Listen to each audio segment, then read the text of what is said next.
Bonjour, bienvenue dans votre chaîne Univers Mathématique. Dans cette vidéo, on va voir la partie numéro 2 concernant les suites numériques. On va travailler dans cette vidéo les suites majorées et minorées et bornées. Donc, suite majorée, minorée et bornée. Qu'est-ce que ça veut dire ça? Définition. On considère UN une suite qui est définie soit dans N ou bien d'une partie de N, une suite numérique définie sur I, une partie de l'ensemble N. La suite UN est dite majorée s'il existe un réel grand M, tel que pour tout N un élément de l'ensemble I où il est défini cette suite, UN est inférieur ou égal à grand M. Dans ce cas, on dit que UN est majoré par M, ou bien que M est un majoron de UN, et ce majoron n'est pas unique. La suite UN est dite minorée s'il existe un réel petit m, tel que pour tout n un élément de I, bien sûr, où il est défini cette suite, tel que UN est supérieur ou égal à petit m. Dans ce cas, on dit que UN est minoré par petit m, ou bien petit m est un minoron de UN. Avec le minoron, ce minoron n'est pas unique. La suite UN est dite bornée. Bornée, ça veut dire qu'il est à la fois majoré et minoré. On peut l'écrire de deux manières. Soit on va dire qu'il existe deux réels petit m et grand m. Avec petit m, c'est un minoron et grand m, c'est un majoron. Tel que UN est compris entre petit m et grand m pour tout n un élément de I. Ou bien sûr, on va dire que pour tout n un élément de il existe grand M un élément de l'ensemble R, tel que pour tout n un élément de I, la valeur absolue de UN est inférieure ou égale à grand M. Pourquoi? Parce que si on a la valeur absolue de UN est inférieure à grand M, cela est équivalent à dire que UN est compris entre moins grand M et grand M. Ça veut dire que dans ce cas, il est majoré par grand M et minoré par moins grand M, donc il est dit borné. Maintenant, on va passer à des exemples. Exemple numéro 1, on considère UN, la suite définie sur l'ensemble N par UN est égal à 2N plus 5 sur N plus 1. On veut montrer que la suite UN est minorée par 2. Donc, qu'est-ce que ça veut dire une suite minorée? Donc, on a dit qu'une suite définie sur I est minorée s'il existe un réel petit m, tel que UN est supérieur à petit m pour tout n un élément de I. Donc, bien sûr, qu'est-ce que ça veut dire maintenant? UN minoré par 2. Ça veut dire que pour tout n un élément de n, puisque cette suite est définie sur n, que UN est supérieur à 2. Soit on dit supérieur ou égal à 2, ou bien on dit supérieur strictement à 2. Ça dépend de la comparaison ici. Et pour bien sûr montrer que UN est supérieur ou égal à supérieur strictement à 2 pour tout un élément de n, on va prendre n, un élément de l'ensemble n. Et on va bien sûr, pour montrer que UN supérieur strictement ou bien supérieur ou égal à 2, on va calculer la différence simplifiée UN moins 2 et trouver que le résultat il est supérieur ou égal à 0 pour trouver qu'il est supérieur ou égal à 0, ou bien trouver qu'il est supérieur strictement à 0 pour dire qu'il est supérieur strictement à 2. Donc ici je vais prendre UN moins 2. À quoi est égal UN moins 2? Ici je vais remplacer le terme général UN par l'expression donnée 2n plus 5 sur n plus 1 moins 2. Ce que je vais faire, je vais simplifier cette expression pour trouver un résultat qui est positif pour dire que UN est supérieur à 2. Donc ici 2 c'est 2 sur 1. On va réduire au même dénominateur. On va trouver n plus 1 au dénominateur. 1 fois 2n plus 5, ça donne 2n plus 5, moins 2, 2 fois n plus 1, entre parenthèses, qui est égal.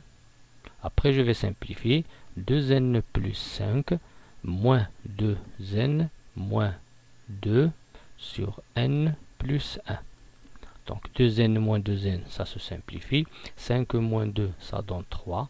3 sur n plus 1.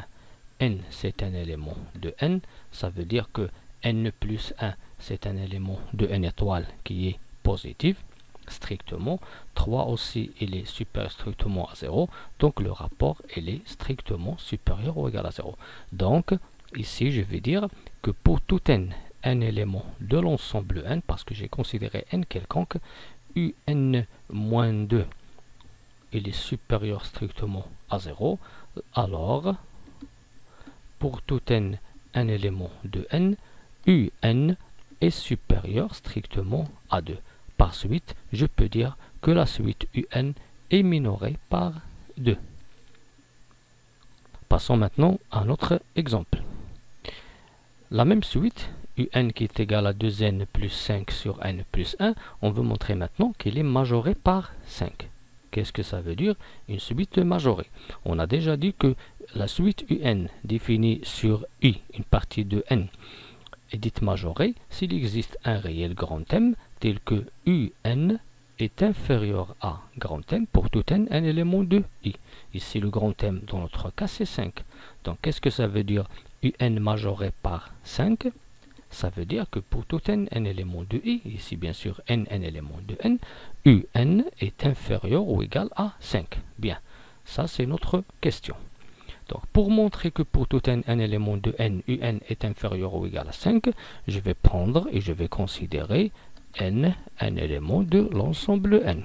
Bien sûr, toujours on prend un élément de l'ensemble où il est défini cette suite. Et pour montrer que un est inférieur à 5, je vais essayer de simplifier un-5 et trouver que ce résultat il est inférieur ou égal à 0 pour trouver qu'il est inférieur ou égal à 5. Donc ici un-5 à quoi est égal? Est égal à première un. Je vais revenir au terme général, c'est-à-dire l'expression c'est 2n plus 5 sur n plus 1 moins 5. Bien. Après, je vais réduire au même dénominateur. n plus 1, 5, c'est 5 sur 1. Le produit, ça nous donne 2n plus 5, moins 5 fois n plus 1 entre parenthèses, qui est égal. Maintenant, le dénominateur, c'est n plus 1. Le calcul du haut, c'est 2n plus 5, moins 5n moins 5. Je simplifie. 5 moins 5, ça se simplifie. 2n moins 5n, c'est moins 3n sur n plus 1. Ici, il y a une différence avec la précédente. n plus 1, puisque n, c'est un élément de l'ensemble n plus 1, il est strictement positif. Il n'y a pas de problème. Il est positif et strictement positif parce qu'il est au dénominateur. Pour moins 3n, il est négatif. Bien, pourquoi? Parce que moins 3 est négatif et n c'est un antinaturel, donc il est négatif. Mais puisque n c'est un élément de n, si on prend n égale à 0, moins 3n est nul. Donc on va dire maintenant que le numérateur il est inférieur ou égal à 0 et le dénominateur il est supérieur strictement à 0. Donc dans ce cas, le rapport il est inférieur ou égal à 0. On va dire maintenant, donc, pour tout n, un élément de l'ensemble n, n moins 5, il est inférieur ou égal à 0, alors, pour tout n, un élément de n, un est inférieur ou égal à 5.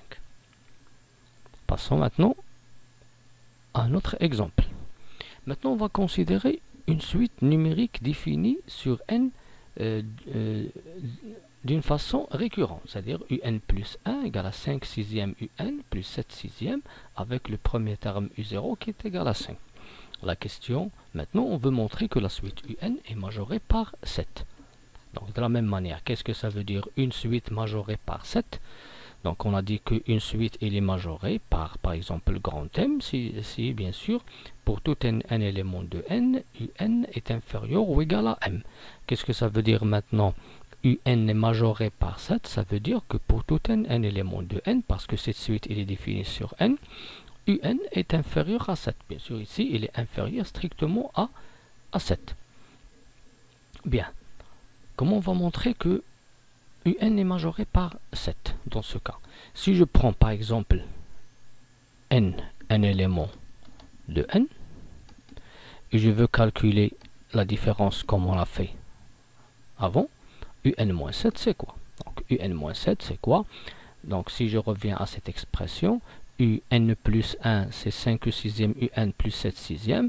Alors si je prends ici N, ici je vais écrire UN moins 1. Donc on va obtenir 5 sixième UN moins 1 plus 7 sixième moins 7. Bien sûr ici, je vais simplifier cette écriture. J'ai trouvé une autre écriture qui est semblable. Pour cela, on ne va pas utiliser cette méthode. Donc si la suite est définie comme une suite récurrente, pour montrer qu'il est majoré ou minoré, on va utiliser le raisonnement par récurrence. Bien, comment on va montrer ceci? Premièrement, on va commencer par vérifier que cette proposition elle est vraie pour le premier terme. Donc pour n égale. Le premier terme de l'ensemble n c'est quoi? C'est 0. Pour n égale à 0, il faut bien sûr vérifier que U0 il est inférieur à 7. On a U0, c'est quoi? D'après l'hypothèse, c'est 5. Et 5, il est inférieur strictement à 7. Donc la proposition, elle est vraie pour n égale à 0. Maintenant, on va prendre n, un élément de n. Supposons que UN est inférieur à 7 et la question montrant que UN plus 1 est inférieur à 7. C'est-à-dire on va supposer la question qu'on a posée ici et on va montrer cette proposition. C'est-à-dire on va supposer que Pn est vrai et on va montrer que Pn plus 1 est vrai avec Pn, c'est la proposition UN inférieur à 7 avec n, un élément de l'ensemble n. Donc on a supposé que UN est inférieur à 7, montrons que UN plus 1 est inférieur à 7. Dans ce cas, il y a deux méthodes. Soit on va passer de UN inférieur à 7 et utiliser bien sûr les propriétés de opération, les opérations et de comparaison, ou bien commencer par la question et utiliser la différence. Bien, si on peut prendre par exemple, on peut commencer par UN inférieur à 7. Puisque UN est inférieur à 7, je vais commencer par ce UN et je vais multiplier par 7 cinquième. Donc 5 sixième, pardon, 5 sixième UN est inférieur à 5 sixième fois 7. Donc ici, bien sûr, 5 sixième UN plus 7 sixième est inférieur à 35 sixième plus 7 sixième. Donc, c'est quoi 5 sixième UN plus 5 sixième plus 7 sixième? C'est UN plus 1. Donc ici, je vais obtenir UN plus 1. Et pour 35 plus 7, c'est quoi? C'est 42. 42 sur 6, c'est quoi? C'est 7. Donc, on a commencé par l'hypothèse de récurrence, le Pn, et on a trouvé Pn plus 1, c'est-à-dire on a trouvé UN plus 1 qui est égal à 7. Ou bien, je peux commencer par la question, et je vais essayer maintenant de calculer la différence. Calculer la différence UN plus 1 moins 7. Ici, je ne vais pas prendre les deux méthodes, mais je vais utiliser une seule de ces méthodes. Parfois, il est très utile de commencer par l'hypothèse de récurrence et montrer directement la question en utilisant les propriétés de comparaison et des opérations, ou bien on peut bien sûr travailler directement avec notre question montrant que UN plus 1 est inférieur à 7. Et bien sûr ici je vais simplifier UN plus 1 moins 7. À quoi est égal UN plus 1? Je vais revenir à notre expression qui est 5 sixième UN plus 7 sixième moins 7 qui est égal à 5 sixième UN plus, ici je vais réduire au dénominateur, pour 7 sixième moins 7 sur 1, donc ça donne 7 moins 42 sur 6, donc c'est moins 35 sur 6. Donc ici je vais trouver moins 35 sur 6. Donc c'est le calcul de 7 sixième moins 7 est égal à 35, moins 35 sur 6. Après je vais factoriser par 5 sixième et je vais trouver UN moins. si je factorise bien sûr 35, c'est 5 fois 7. Et je vais trouver ici que un plus 1 moins 7 est égal à 5 sixièmes facteur de un moins 7.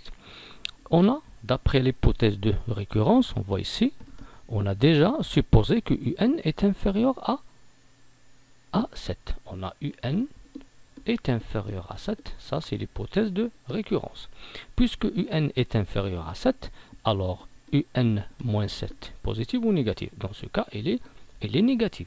Donc puisque cette différence elle est négative, avec un produit entre un négatif et un positif, il nous donne un résultat qui est négatif. Donc un plus 1 moins 7 est négatif, alors un plus 1 est inférieur strictement à 7.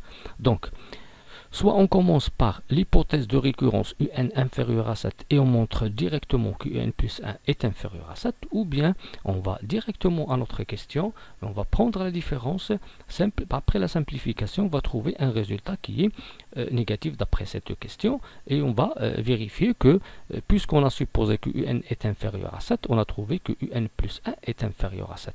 Et puisque d'après l'hypothèse de récurrence, puisque la proposition elle est vraie pour le premier terme, et puisqu'on a supposé que Pn est vrai, et on a montré que Pn plus 1 est vrai, alors finalement, je peux dire que pour tout un élément de n, un est inférieur à 7, ça veut dire qu'il est majoré par 7. Merci.